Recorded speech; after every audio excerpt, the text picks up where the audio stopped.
కొనసాగుతున్న ఇండిగో సంక్షోభం వ్యవహారం సుప్రీంకోర్టుకు చేరింది. ఇండిగో విమానాల రద్దుపై సుప్రీంకోర్టులో పిల్ దాఖలైంది. ఇండిగో విమానయాన సంస్థ ప్రయాణికులకు అసౌకర్యం కలిగించారని పిటిషన్ దాఖలు చేశారు. ఆర్టికల్ 21 కింద ఈ పిల్ దాఖలు చేశారు పిటిషనర్. ప్రయాణికుల హక్కులకు ఉల్లంఘించారని పిటిషనర్ తన పిటిషన్లో పేర్కొన్నారు. ఇండిగో విమానాల సంక్షోభాన్ని పరిగణలోకి తీసుకున్న సుప్రీంకోర్టు అత్యవసర పిటిషన్ కోసం న్యాయవాదిని తన నివాసానికి పిలిపించి మాట్లాడనున్నారు సిజేఐ.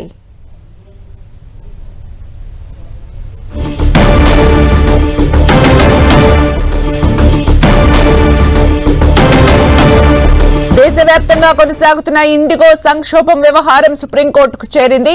ఇండిగో విమానాల రద్దుపై సుప్రీంకోర్టులో పిల్ దాఖలైంది.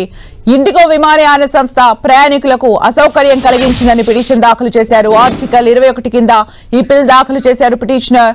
ప్రయాణికుల హక్కులను ఉల్లంఘించారని పిటిషనర్ తన పిటిషన్లో పేర్కొన్నారు.